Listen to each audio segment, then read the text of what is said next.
O cliente ligou para ele cedinho e falou, olha, eu preciso de uma carga que seja entregue para mim, que seja carregada para mim hoje, no período da tarde. Bom, e aí ele recebe essa ligação e ele vai lá, pega a solicitação do cliente, vai entrando no sistema e coloca no sistema esse pedido do cliente. Ele vai lá e coloca, né, o pedido no sistema para que o centro de distribuição prepare a carga, né, para o carregamento. Bom, é claro que antes dele combinar com o cliente, né, o carregamento, porque já existe um SLA, vamos assim dizer, de receber o pedido num dia e carregar no outro, isso é um combinado. Mas ele, o que ele fez, esse profissional? Ele checou o que todo mundo deveria checar, que é a grade de carregamento, a janela de carregamentos. E aí ele foi lá e viu que tinha disponibilidade de janela. Falou, opa, dá para eu programar o carregamento desse cliente. Ele me ligou agora, é para carregar hoje à tarde, mas eu estou vendo aqui que a janela de carregamentos está vazia. Então, não tem problema. Vamos confirmar com o cliente o carregamento para hoje à tarde. E ele colocou esse pedido no sistema. Bom, só que, nesse caso, nesse exemplo que eu estou te colocando, essa carga, para ser preparada, ela exigia para aquele cliente, né, que fez aquele pedido, um nível de customização muito alto, para atender todos os requisitos do cliente, todos os requisitos que ele pedia, para como tinha que ser entregue o pallet, com rótulos, com informações, tudo que ele precisava era algo de extremo, de muito trabalho. E levava muito tempo para executar. E naquele mesmo dia, o que tinha acontecido? Como o centro de distribuição estava com pouca expedição, estava tranquilo, né? Eles acabaram programando o quê? Programando um maior recebimento de produção. E aí os recursos, nesse exemplo, eles tinham os recursos compartilhados, os mesmos empilhadeiras, os mesmos operadores que recebiam a produção, também os que faziam a expedição dos pedidos. Bom, o que aconteceu?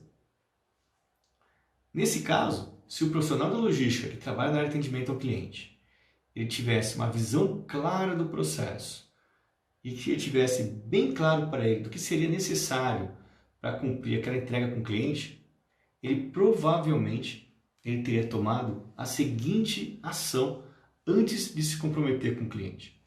Ele teria entrado em contato com o centro de distribuição e verificado a possibilidade de realizar o carregamento naquele dia. Por quê? O que era combinado com o centro de distribuição é os pedidos recebidos num dia carregarem no outro. E ele fez uma coisa sem combinar. Ele não fez isso. Só que o CD, para não furar um compromisso que foi assumido pela empresa com o cliente, o que ele fez? Nesse exemplo, ele foi lá e pegou e se desdobrou para conseguir fazer o carregamento naquele dia. Só que, né, para fazer isso, o que acabou acontecendo? Houve atraso no carregamento? Houve. Por quê? Porque demorava muito tempo para preparar a carga. Houve horas extras, mas foi carregada. Essa situação é uma situação clássica, aonde quem combinou, de repente com uma ponta, que era o cliente, não entendeu as dificuldades que teriam dentro da operação para fazer tudo aquilo e atender aquela solicitação do cliente, que era uma solicitação fora do que é combinado, do que é previsto pela sua distribuição. Poderia ser feito? Até poderia, mas precisava ter conversado antes com o CD e entendido se era possível ou não. Porque você lembra que eu comentei que o CD, ainda considerando que estava com pouco volume de expedição, ele combinou com a produção de mandar mais, de receber mais carga. Ou seja, ele tinha menos recursos disponíveis para a expedição. Por quê? Porque não tinha volume de expedição previsto. E aí, o pior de tudo isso, sabe o que é no exemplo desse? É uma situação, como eu disse, ela é clássica. O pior é que numa situação dessas, o cliente, muito provavelmente, poderia ter flexibilidade de receber aquele pedido, aquela carga, no outro dia. Se aquela pessoa responsável pelo atendimento ao cliente tivesse informado para ele da dificuldade de fazer o carregamento no mesmo dia. Isso tudo que eu comentei contigo, esse exemplo, essa situação, é uma situação clássica dentro da área de logística. E é uma situação clássica que mostra a falta de visão sistêmica dos profissionais da logística. Eu estou te mostrando aqui para você entender como que isso se relaciona. E eu vou te mostrar por que você, quando entende a visão sistêmica da cadeia de suprimentos, quando você entende os impactos, as ações em todos os envolvidos na cadeia de suprimentos, por que isso é importante? E isso é tão importante, né, você ter essa visibilidade, porque te ajuda a identificar oportunidades de aonde você pode trabalhar na logística. Olha que coisa interessante. Essa habilidade de visão sistêmica é uma habilidade extremamente importante, fundamental no seu dia a dia, para ajudar você a tomar ações, a você a tomar decisões corretas, considerando ali todos os impactos, todas as ações entre os diversos players de uma cadeia de suprimentos, sem que uma área seja prejudicada pela outra. Então a visão sistêmica te ajuda nisso.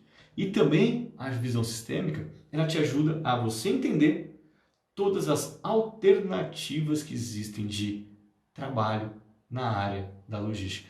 Todas as áreas, todas as atividades que você pode trabalhar dentro da logística. Para um profissional de logística ele conseguir ter realmente uma carreira muito boa, para que ele consiga crescer profissionalmente, a visão sistêmica é muito importante. Porque ele consegue aí entender, né, todos os impactos que tem de uma área na outra, ele consegue realmente perceber que quando ele toma uma decisão em determinado ponto, o que vai acontecer lá na frente, e é por isso que acaba tomando decisões melhores quando conhece todas as interfaces, quando ele conhece realmente muito bem essa questão da visão sistêmica. Bom, vamos dar continuidade aqui ao nosso conteúdo. Então vamos entender agora, na cadeia de suprimentos, como é que funcionam as atividades que você pode executar. Vamos pensar no seguinte, uma cadeia simplificada de suprimentos com 4 caixinhas, fornecedor, produção, distribuição e cliente. Bom, na ponta inicial da cadeia você tem ali o fornecedor, certo? Você pode ser responsável pelo quê? Você pode ser responsável pelas negociações, pelos suprimentos de matéria-prima, de insumos para a empresa, tudo que a empresa compra, pela homologação de fornecedores, homologação em busca de fornecedores. Você pode ser responsável pelo planejamento e pela programação das necessidades de materiais. E também você pode ser responsável por fazer o follow-up ali dos pedidos junto ao fornecedor. Olha a quantidade de atividade que você tem só pensando numa parte da cadeia. E quando você recebe a matéria-prima, quando você recebe os insumos, você recebe o MRO, você pode ser responsável pelo quê? Pela conferência, pelo recebimento físico deste material, pela armazenagem, pelo controle de estoque. Toda a questão de armazenagem e recebimento inbound. São atividades que você pode executar na logística. Você também, para definir o que será produzido, né, você pode ser responsável pelo planejamento de produção e estoques de produtos acabados, pela programação e pelo controle da produção. Também são atividades que um profissional de logística executa no dia a dia.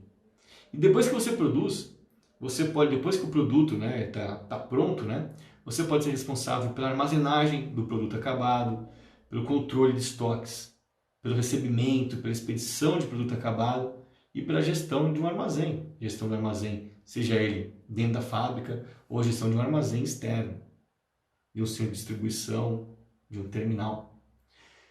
E para transportar o produto, seja matéria-prima ou produto acabado, do fornecedor para a sua empresa e da sua empresa para o cliente, você pode ser responsável pelo quê? Pela contratação de transporte, pela contratação de transporte inbound, pela contratação de transporte outbound, pelo planejamento do transporte, pela programação de transporte, pela operação de transporte e gestão das transportadoras, pelo transporte internacional e também pela parte de comércio exterior, aí, importação e exportação.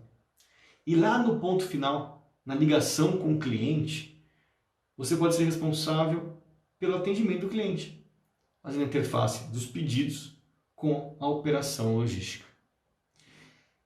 E dependendo do porte da empresa que você atua, tem muitas áreas que são desmembradas e assim aumenta ainda mais as oportunidades de atuação e de crescimento profissional.